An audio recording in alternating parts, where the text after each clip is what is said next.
Hi, you have Everyday Valkyrie. So today we're going to go over what to pack in your bags for the hospital stay. And we'll start with baby's diaper bag to begin with because that will be the easiest. So you have the diaper bag, which should have a swaddle or two swaddles. It's up to you. A going home outfit or several actually, because babies spit up and they poop and things happen. However, you want to have two different sizes. Some babies, you think you're going to go home with like a 9-pound baby, it may end up actually being 7.5. The ultrasounds have a pound leeway on either side. So you want to make sure that you have something for your baby to wear that will be comfortable and fit. I packed 2 onesies with the long sleeves because hospitals are cold, they're cold. So the long sleeve white onesies in newborn and in 0 to 3. And then a few pairs of pants and then a couple of the footy pajama onesie outfit. So that way you have extra clothes, you have a going home outfit. You can dedicate one specific outfit if it is like for sure like on the smaller end of 0 to 3 as the overall going home outfit. You can pack a couple hats, something that you want your baby to wear when they go home. If you're not into taking pictures, it doesn't really matter. Extra clothes, or we covered extra clothes. You want to have diaper cream in there, extra diapers and wipes. The hospital will give you diapers and they have the handy dandy little line that's right on the bottom of the diaper. It's yellow and it turns blue after the baby pees. Very handy to know if you have a wet diaper. If it poops, you're kind of out of luck. Extra wipes, diapers, a couple burp cloths. Now, burp cloths can be pretty much anything. A lot of people use just cut up towels. They sew cotton to one side and make it kind of fancy. You can buy them that way, or you can just go to your local Target, Walmart, generic store and buy the tri-fold diaper inserts or just cloths. And it's just like you imagine the burp cloths. And those can be washed with all of your whites and everything, and it'll just be perfect. So pack a few of those, your pacifier. Most diapers come with a changing pad. You'll be at the hospital. There are places to change the baby, and if the baby pees and poops, you don't have to take that home because the nurses will take care of it. So that's all for the baby. Everything else the hospital will give you. They will give you tons of stuff. And yeah, you don't have to worry about that. For various forms and things that you'll need to take with you that you need to have on hand, I recommend getting a folder or a manila envelope or something to keep everything organized in. You'll need your hospital forms. So that's your, like, I intend to have a baby here form. A copy of your birth plan. There'll be a separate video about birth plans and how to go about making them. Your pediatrician information. Choosing a pediatrician is incredibly important, and you can go about it multiple ways. Either you can go with the pediatrician that shows up at the hospital who happened to be on call and you get stuck with, or you can actually go through and choose.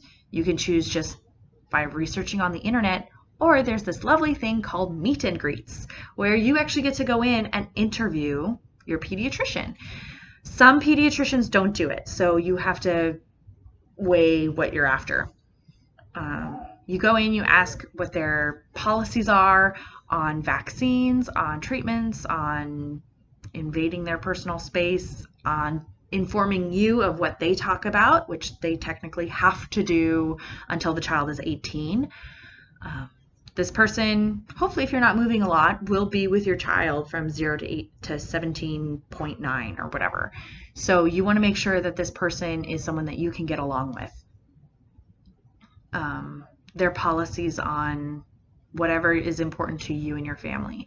So you want to make sure that whatever you decide to do and that they'll be open and honest with you. If you're a breastfeeding mom, that they'll support you in your breastfeeding and won't jump straight to, we need to pack this kid full of formula, or However, if you're into formula and not breastfeeding, that your pediatrician goes that way, like it all just, you need to find the pediatrician that works best for you and your family.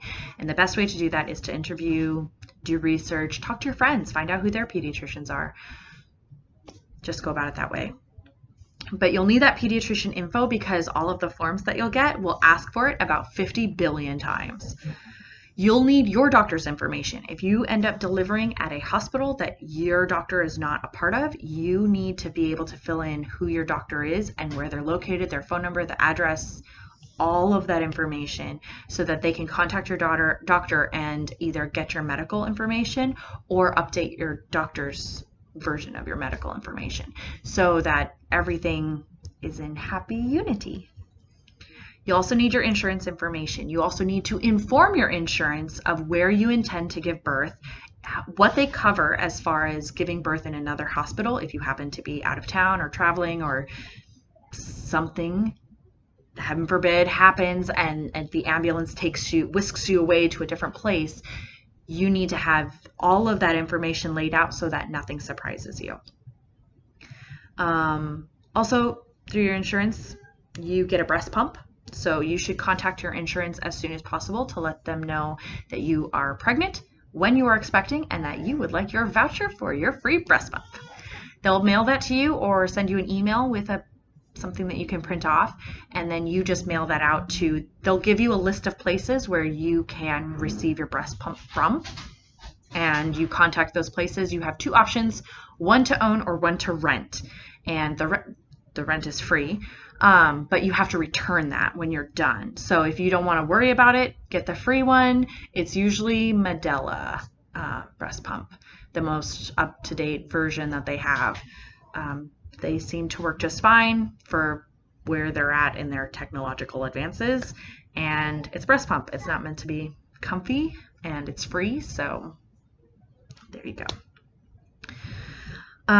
Your social security information, birth certificate, and any other information that will label your baby as part of society will be given to you at the hospital. They will give you a few forms to fill out that they mail in the information for your baby's birth certificate.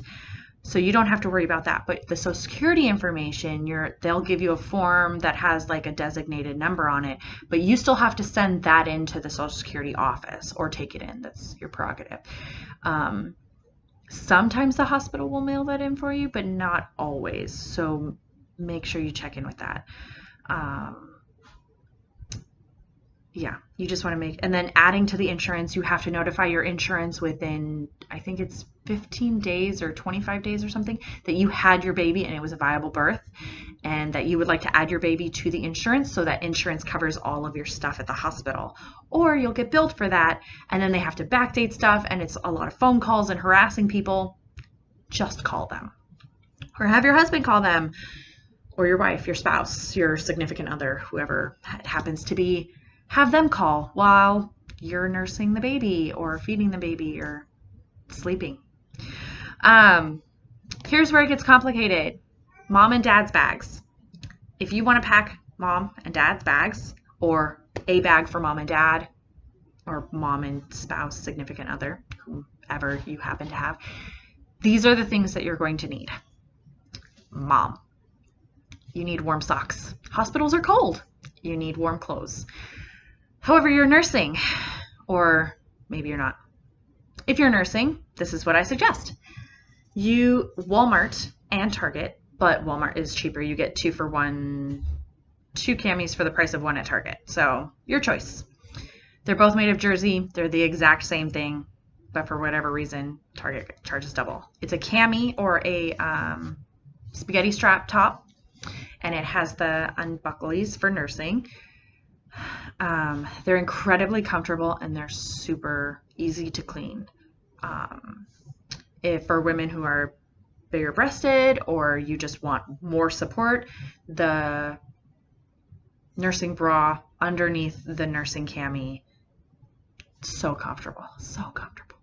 And then get just like a little nice cotton jersey type robe to go over that's long sleeve, and you'll be set. It's perfect. You will need to get at least 2 of each of those things in case you spill, leak, milk, whatever. Oh, as a nursing tip hack, I recommend tucking a burp rag underneath and into your cami, and then supporting the baby so that the baby can nurse, because the baby will leak all over your boob. It will happen. And so that catches it, and then you're not getting your nursing tops and bras all soaking wet with milk. Sticky, stinky milk. You'll smell like rotten milk. It'll happen. But that will help a lot.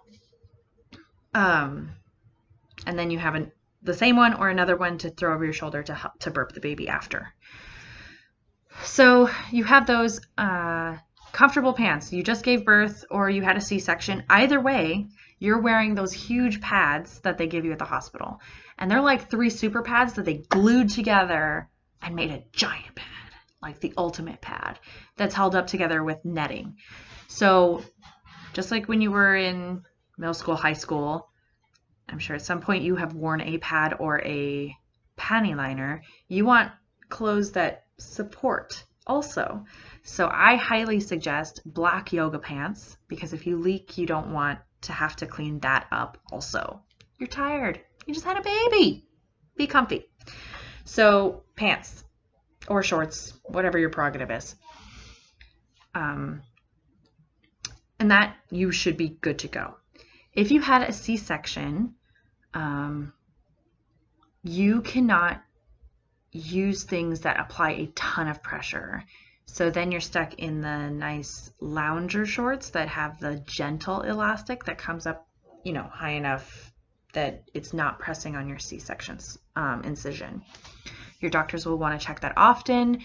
If you do end up with a C-section, what I recommend is just not wearing pants. You have your robe, and they have it's kind of like a pee pad for a puppy sitting on the bed anyway. And so there's that. Then you have your pad. You're sitting down, or lying, kind of relaxed, whatever. It'll be fine until you go home, and then they can check your incision site as they need to, whatever. You're gonna need a comb because you're gonna look like you just came out of a wind tunnel. For whatever reason it is about hospitals, you look a hot mess. So bring a comb, brush, whatever, hair ties, whatever you do with your hair, rock it out. If you wear makeup, go ahead. But if you have zero intention of doing your makeup, don't bring makeup. There's no point in hauling it. You don't feel like doing it anyway. Chapstick. Bring the chapstick. It's highly important. Or lip gloss, whatever is going to keep your lips moist. A water bottle. You're going to want your water.